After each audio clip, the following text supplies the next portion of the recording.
사도 바울은 고린도 교회에 침투한 거짓 사도들을 분별시키고 또 그들로부터 격리시키고 교회를 보호하기 위하여서 거짓 사도들이 어떠한가를 보여주기 위하여 먼저는 진짜 사도인 자기 자신의 마음과 자기 자신의 모습을 열어서 보여줌으로써 가짜 사도, 거짓 사도를 구별할 수 있도록 하고 있습니다. 그리고 뿐 아니라 거짓 사도들을 분별하기 위하여서 이제 정확하게 그들을 향하여 그들을 지칭하면서 거짓 사도들의 모습과 거짓 사도들의 마음을 열어서 우리에게 보여줌으로써 거짓 사도들을 명확하게 드러내고 또 그와 비교, 대조하면서 진짜 사도, 정말 하나님의 사람은 어떠한가를 보여주려고 하고 있는 것입니다. 그러니 지금 바울은 자기 자신의 마음을 열고 자기 자신의 모습을 보여줌으로써 가짜 사도를 분별할 수 있도록 해주고 또 가짜 사도의 모습과 그 마음을 열어 보여줌으로써 가짜 사도를 구별할 수 있도록 해준다라는 것입니다. 10장부터 그 어조가 바뀐 가짜 사도들과 대적자들을 향하여서 지금 말하고 있는 바울의 말씀을 지금 우리는 계속해서 배워가고 있는데요. 그래서 거짓 사도들의 특징이 무엇이었습니까? 우리가 어제 말씀을 통하여서 그들은 무너뜨리기 위하여서 비난하는 자, 그리고 자기를 따르게 하기 위하여 자기가 스스로 자랑하는 자, 그리고 한계를 넘어버리는 자다라고 어제 우리가 그 특징들을 좀 살펴보았는데요. 오늘 고린도후서 11장은 이어서 이제 거짓 사도들의 마음속에 있는 그의 지향점, 그들의 목적, 그것이 무엇인지를 또 명확하게 우리에게 보여주는 몇 가지가 있습니다. 그 첫 번째는요, 거짓 사도들은 바로 그 목적이 돈이다라는 것을 우리에게 말씀해 주고 있습니다. 7절과 8절 말씀, 9절 말씀까지 한번 읽어보겠는데요. 바울이 지금 또 다른 어제도 우리가 바울이 듣고 있었던 비난들에 대하여 몇 가지 살펴보았죠. 바울에 대한 근거 없는 비난들인데 오늘 또 바울을 향하여서 크게 비난하고 있는 한 부분이 있는데 7절 한번 읽어볼까요? 7절 시작. 내가 너희를 높이려고 나를 낮추어 하나님의 복음을 값없이 너희에게 전함으로 죄를 지었느냐. 지금 바울이 강력하게 비난받고 있는 것 중에 하나는 그가 말씀을 전하는 데 있어서 어떻게 했다는 거예요? 값없이, 그러니까 사례를 받지 않은 것에 대하여서 지금 비난을 받고 있습니다. 그리고 8절과 9절을 보시면 읽어볼까요? 시작. 내가 너희를 섬기기 위하여 다른 여러 교회에서 비용을 받는 것은 탈취한 것이라. 또 내가 너희와 함께 있을 때에 비용이 부족하였을 때 아무에게도 누를 끼치지 아니하였음은 마게도냐에서 온 형제들이 나의 부족한 것을 보충하였습니다. 내가 모든 일에 너희에게 폐를 끼치지 않기 위하여 스스로 조심하였고 또 조심하리라. 자, 바울은 지금 고린도 교회에서는 사례를 받지 않았어요. 고린도 교회에서 사역을 하면서 고린도 교회에서는 사례를 받지 않았어요. 대신에 어떻게 했다고 말합니까? 다른 여러 교회에서부터 사례를 받고 있었어요. 그래서 8절은 이렇게 하는 것은 탈취하는 것이다. 그가 훔쳤다 빼앗았다라는 것이 아니라 실상은 고린도 교회에서 사역을 하면 고린도 교회 성도들이 주는 헌금을 통해서 혹은 사례를 통해서 사역을 해야 되는데 다른 지역의 걸 받으니까 마치 그들에게 있어서는 탈취하는 것 같게 느껴질 만큼 나는 너희의 사례는 받지 않았지만 어떻게 했다는 거예요? 특별히 9절에 보니까 마게도냐에서 온 형제들, 그러니까 마게도냐 교회, 빌립보라든지 데살로니가라든지 그런 교회들로부터, 가난한 교회들이었지만 그들로부터 어떻게 헌금은 받았지만, 사례는 받았지만 고린도 교회는 받지 않았어요. 그리고 또 특징이 무엇이었습니까? 고린도에서 바울이 어떻게 했습니까? 업을 같이 하고 있었던 브리스길라와 아굴라와 함께 어떻게 했습니까? 천막을 지으면서 스스로 자비량으로 사역을 했단 말입니다. 그러니 바울이 뭐 물질이 넉넉했다라고 말하지 않아요. 항상 부족했다. 거기서 생활하는 것이 조금 힘들었다. 그렇지만 고린도 교회는 사례를 받지 않고 다른 교회에서 사례를 받았고 또 모자라는 부분이 있으면 스스로 자비량으로 그렇게 생활을 하면서 말씀을 전하고 사역을 했다라고 말하고 있는 것입니다. 근데 이것 가지고 왜 우리는 보통 이렇게 아유 목사님이 사례를 안 받고 이렇게 사역을 한다. 칭찬해 줘야 될 것 아니냐. 설교를 하는데 전혀 뭐 돈도 안 받고 사례도 안 받고 여기까지 오는데 비용도 있었을 것이고 생활하는데 비용도 필요할 텐데 사례도 안 받고 하면 칭찬해 줘야 될 것이 아닌가 이렇게 생각할지 모르겠지만 이게 비난거리가 되나라고 생각할지 모르겠지만 그 당시 관습을 생각해 봐야 됩니다. 그 당시 상황을 생각해야 됩니다. 바울의 이런 사역 스타일이 특별히 고린도에서만 그랬어요. 고린도에서 그랬던 스타일은 사실 사회적 관념을 깨는 것이었습니다.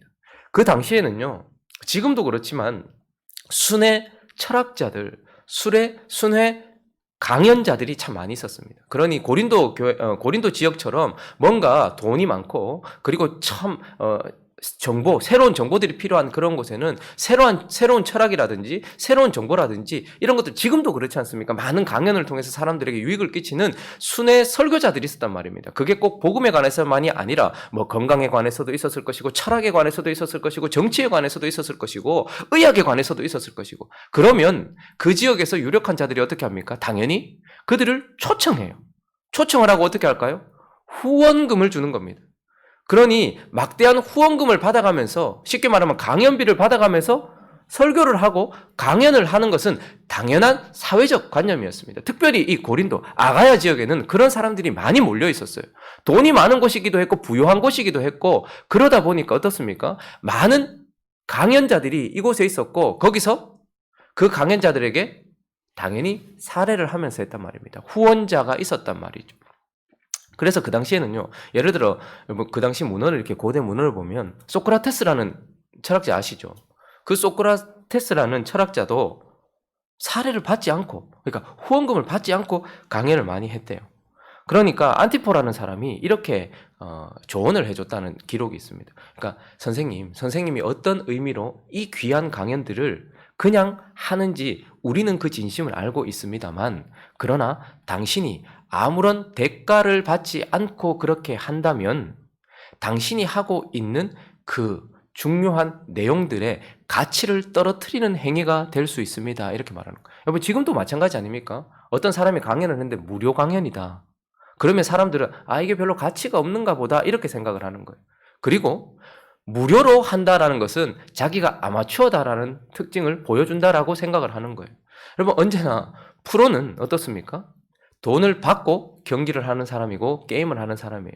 그리고 프로는 돈을 받고 무엇인가를 하는 거예요. 그런데 아마추어는 어떻습니까? 자기가 비용을 부담하고 그걸 하는 거예요. 그러니까 지금 그 당시에는 많은 사람들이 그리고 또 프로들은 급이 있습니다. 같은 강연을 해도 어떤 사람은 20만 원을 받아요. 같은 강연을 1시간 하는데 어떤 사람은 30만 원을 받습니다. 그런데 어떤 사람은 50만 원을 받고 100만 원을 받아요. 그러면 그가 받는 사례만큼 그가 전하고 있는 것의 가치가 책정이 되는 것이었습니다. 그러다 보니까 바울은 어떻게 해요? 전혀 사례를 받지 않고 그렇게 복음을 전했단 말이죠. 그랬더니 사람들이 어떻게 이제 거짓 사도들이 어떻게 비난한 것입니까? 암하기 때문에 그렇다라는 거예요.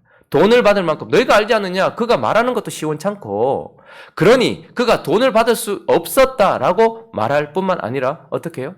그는 가치 없는 것을 전하고 있었기 때문에 결국 누가 그랬겠냐? 누가 돈을 주면서 그거 하며 자기가 스스로 그렇게 할 수 없었기 때문에 그렇게 했다라고 이야기를 한 것이죠. 그러니 바울의 복음 선포의 스타일은 사회적 관념을 깨는 것이었다라고 볼 수 있는 것입니다. 그리고 또 하나는 이것은 교회의 관습도 깨는 것이었습니다. 언제나 바울은 그곳에 간 곳에 말씀대로 복음을 전하는 자는 복음으로 살 것이다. 그래서 데살로니가의 교회 갔으면 데살로니가 성도들이 주는 그게 많든 적든 그것으로 삶을 꾸려가면 되고 그렇게 했는데 이건 교회의 관습도 깬 거예요. 그러다 보니까 또 어떤 비난을 받게 되었냐면 바울이 고린도 교회를 무시하는구나. 우리 교회를 무시하는구나. 이렇게 또 비난하고 비판했던 것입니다. 넉넉한 우리 교회의 돈은 더럽다 이 말이냐? 왜 저 가난한 교회의 돈은 받아가면서 사례를 하면서 저렇게 구질구질하게 살면서 우리가 후원하고 있는데 우리가 사례를 주겠다고 말하는데도 왜 우리의 사례는 받지 않으려고 하는가? 이것은 그가 우리에 대한 마음이 없고 우리를 무시하는 태도다라고 또 비난하고 비판했던 것입니다. 그렇기에 바울의 그런 스타일은 사회적 관념도 교회의 관념도 관습도 다 깨버린 것이었기 때문에 비판을 받았던 것이죠. 그런데 왜 그랬을까요, 여러분? 바울은 그가 왜 그랬는지 명확하게 첫째, 둘째, 셋째로 설명하지 않지만 그러나 바울이 그렇게 했던 이유들은 있을 것입니다. 그 당시에 급이 나눠져 있는 프로 설교자들, 그리고 프로 철학자들, 프로 강연자들, 그들은 어떻게 할까요? 사람들이 그들의 사례만큼이나 어떻게 해요? 급이 나눠져 있어서 그것을 가치를 판단하고 있었던 그 사회적 문화 속에서 복음도 그와 같은 취급을 받는 것을 바울은 싫어했을 것입니다. 가치가 없어서 사례를 받지 않았던 것이 아니라 이것이 가치를 측정할 수 없는 것이었기 때문에 이것을 그저 철학 나부랭이로 그저 강연 나부랭이로 전락시키지 않기 위하여서 바울은 사례를 아예 받지 않았던 것일 겁니다. 그리고 또 바울이 거기서 자비량으로 천막을 막 만들면서 텐트를 만들면서 자비량으로 막 했잖아요. 그렇게까지 했던 이유는 무엇일까요? 고린도 사회는 육체적인 노동을 아주 천시하는 사회였습니다. 그러다 보니까 고린도 교회 안에 들어온 사람들은 대부분 고린도 교인들은 그래도 다른 지역에 비해서는 넉넉했지만 거기에도 넉넉하다라는 것은 빈부의 격차, 아주 격차가 많이 나는 극빈층들도 있었겠죠. 고린도 교회 안에는. 그런데 그들이 어떻게 했을까요? 은혜라는 이름으로 교회 안에 있는 넉넉한 사람들에게 그냥 빌붙어서 어떻게 해요? 마치 강연자들이 사례를 그냥 무료로 받듯이 그렇게 살아가지 않게 하려고 자신에게 주어진 하나님의 일, 노동이라든지 어떤 일이든지 자신의 생계를 자기 스스로 이어가면서 조용히 제대로 된 신앙생활을 가르치기 위해서 바울은 그렇게 하였을 것입니다. 그러니 돈 있는 자들은 돈으로서 마치 복음을 살 수 있고 어떤 강연자든지 와서 여기서 강연 좀 해주십시오. 우리 집에서 강연 좀 해주십시오. 이 강의실에서 강연 좀 해주십시오. 그렇게 넉넉한 사람들은 강연자들을 자신의 돈으로 쉽게 부릴 수 있는 그런 태도도 바울은 경계했던 것이고 저 극빈차들이 자기에게 주어진 일을 스스로 해가면서 하나님 앞에 고요한 신앙생활을 해야 되는데 정결한 신앙생활을 해야 되는데 그렇게 하지 않을 것을 대비하여서 어떻게 하는 거예요? 그들에게 본을 보이기 위해서 그렇게 했을 수도 있습니다. 가장 중요한 것은 무엇입니까? 고린도 교회가 비교도 많이 하고 연약하기도 하고 교만하기도 하고 하니까 고린도 교회는 진정 하나님이 주시는 생각 그 말씀대로 사역자를 살해하면서 대우할 준비가 되어 있지 않았기 때문에 바울은 그들에게 살해를 받지 않았던 것입니다. 오래된 얘기긴 하지만 제가 교육전도사 때에 제가 섬기던 교회에서 어떤 열정 있는 집사님이 저에게 갑자기 뜬금없이 강의를 특강을 요청을 하시는 거예요. 3번을 좀 해주십시오. 교사 전체들에게. 저는 그때 그 부서와 전혀 상관이 없었어요.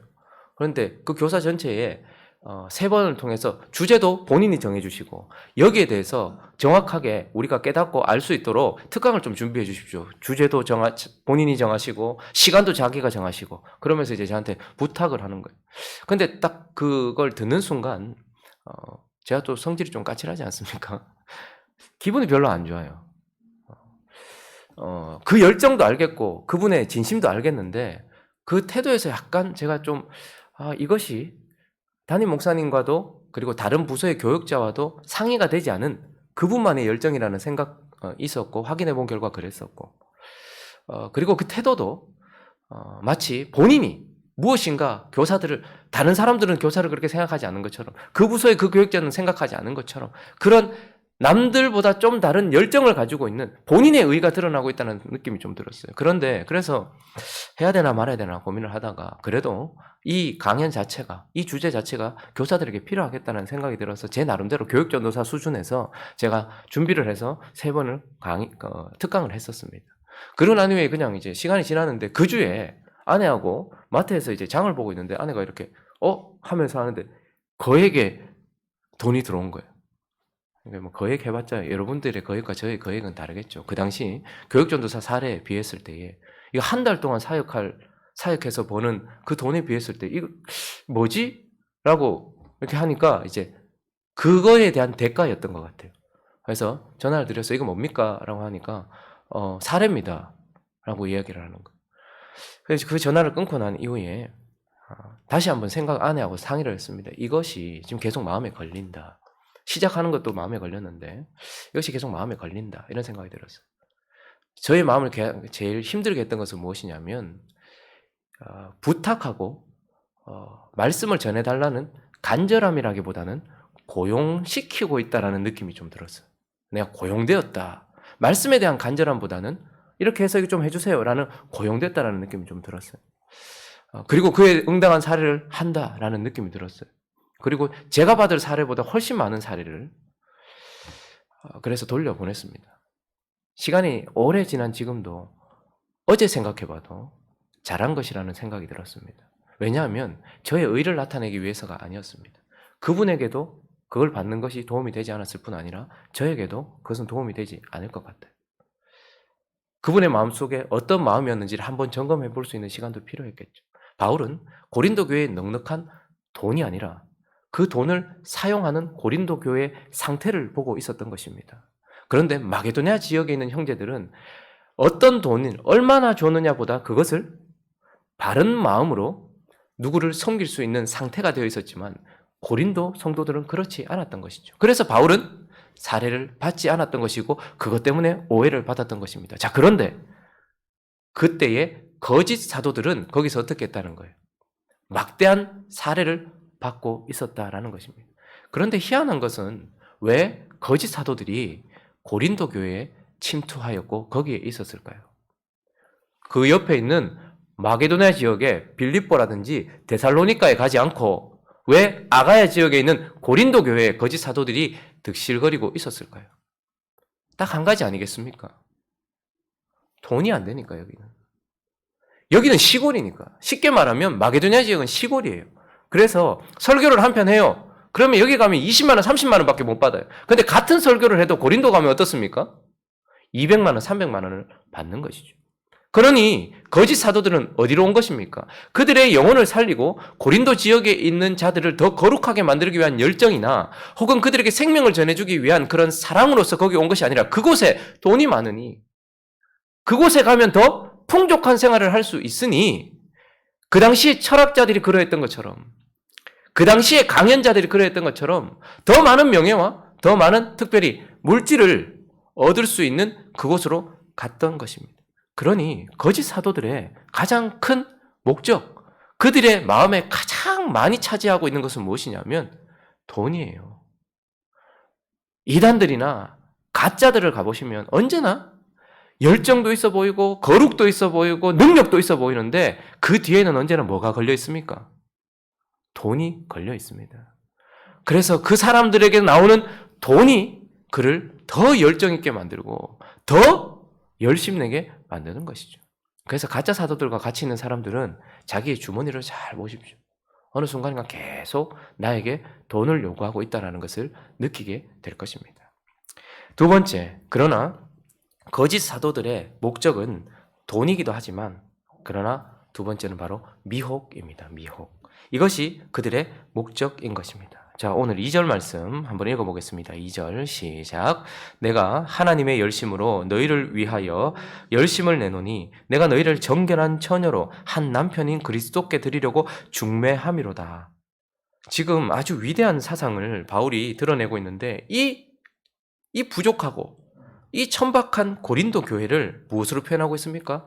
그리스도의 정결한 신부로 표현하고 있고 그리스도는 남편으로 표현하고 있고 바울은 스스로 중매쟁이라고 표현을 하고 있습니다. 그러니 지금 바울은 이 거룩한 고린도 교회를 그리스도에게 드리기 위하여 중매를 하고 있는 그 중매장에는 돈 받고 이렇게 이어주는 정도가 아니라 어떻게 해요? 아버지처럼 책임을 져서 딸을 그에게 주기까지 끝까지 책임을 지는 그런 자예요. 그래서 지금 그가 3절에 보니까 뱀이 그 관계로 하와를 미혹한 것 같이 너희 마음이 그리스도를 향하여 진실함과 깨끗함에서 떠나 부패할까 매우 두려워하면서 이들이 정결해야 되는데 라는 마음을 가지고 이들이 거룩해야 되는데 라는 마음을 가지고 고린도 성도들을 바라보고 있어요. 그런데 그 옛날 뱀이 하와를 미혹한 것처럼 지금 어떻게 하고 있다는 거예요?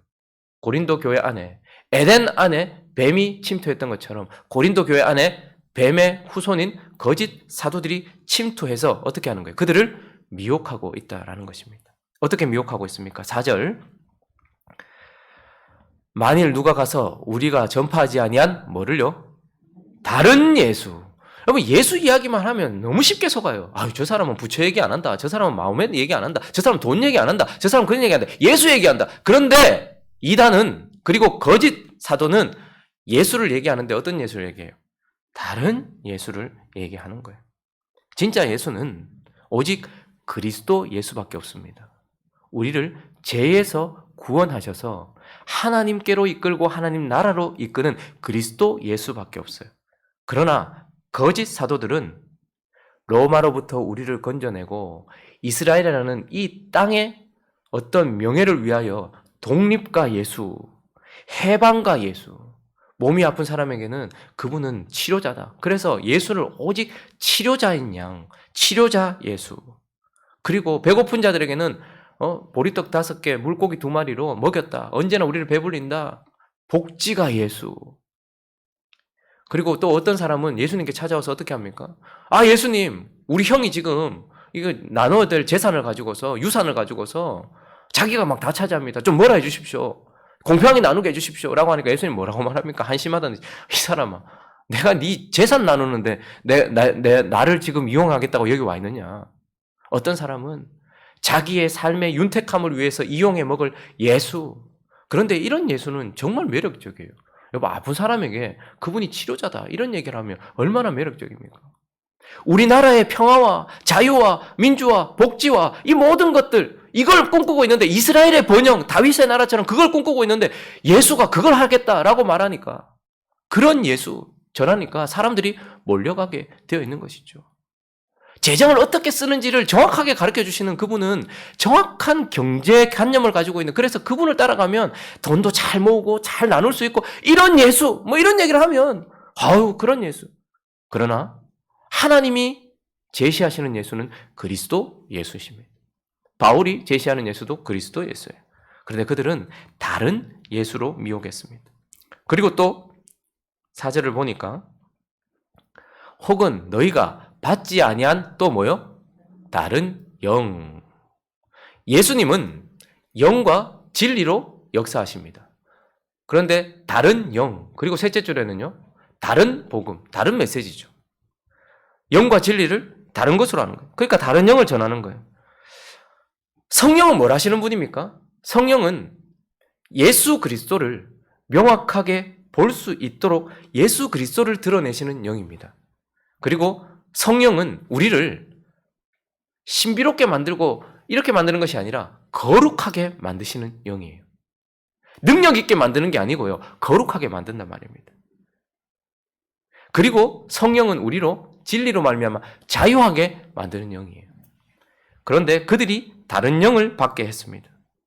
그들이 받게 한 영은 신비감에 빠지고 황홀경에 빠지고 그들의 마음의 기쁨과 평안, 그들이 생각하는 어떤 그런 황홀경에 빠지게 하는 영, 혹은 율법에 다시 종속되게 만드는 종의 영. 그래서 그런 영을 받으면 자유도 없고 기쁨도 없고 늘 자기 자신의 마음의 평안이나 이런 것들만 찾게 하는 영, 다른 영을 받게 함으로써 그들을 미혹했단 말입니다. 그리고 또한 그들은 다른 복음을 받게 했다라고 말하고 있습니다. 복음은 예수 그리스도의 십자가와 부활, 그리고 그것을 믿는 믿음, 이것이 복음의 핵심인 것입니다. 그런데 그들은 어떻게 합니까? 다른 복음이라는 것은 그걸 빼버리는 것이 아니라 거기에 뭔가를 더하는 거예요. 혹은 거기서 무엇인가를 약간 빼는 거예요. 그래서 예수의 십자가, 맞지. 그렇지만 율법도 지켜야 돼. 할례도 해야 돼. 그리고 이것도 해야 돼. 저것도 해야 돼. 라고 덧붙이기도 하고 빼기도 하는 것이 다른 복음인 것입니다. 그런데 예수만 들어가기만 하면, 뭔가 신비한 일을 일으키는 영이 들어가기만 하면, 그리고 복음과 관련되었다라는 말만 들어가기만 하면 다른 사람들은 다 그걸 따라가는 것이죠. 그래서 그들은 어떻게 하는 것입니까? 다른 예수, 다른 영, 다른 복음으로 그들을 미혹하여서 결국 뭐 하게 하는 거예요? 진짜 예수로부터 떨어뜨리는 것입니다. 진짜 예수로부터 멀어지게 만드는 것입니다. 그리고 예수의 신부로서의 모습, 예수의 제자로의 모습도 버리게 만드는 것이다.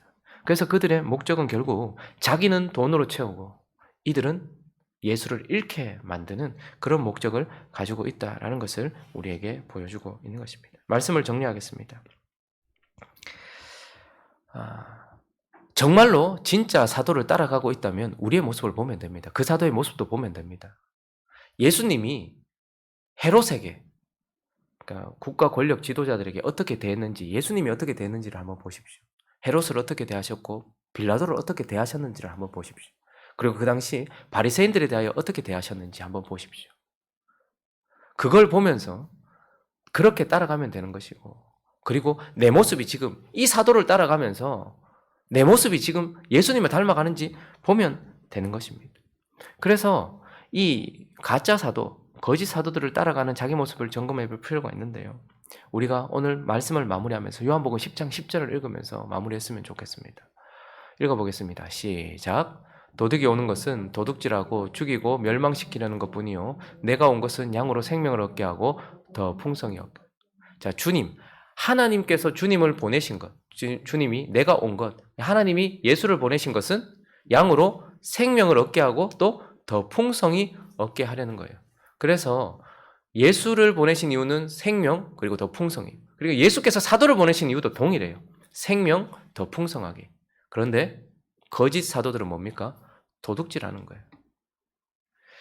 거짓 사도들은 결국 도둑질을 한다라는 것입니다.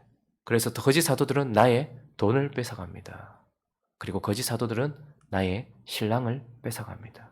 그리고 거짓 사도들은 그 신랑 앞에 서 있는 나의 거룩한 신부의 모습도 뺏어간다라는 것을 우리에게 말씀하고 있습니다. 그러니 거짓 사도를 명확하게 분별하면서 그렇게 우리를 거룩한 하나님의 신부로 예수 그리스도를 따라가는 그런 우리가 되기를 예수 그리스도 이름으로 축원합니다.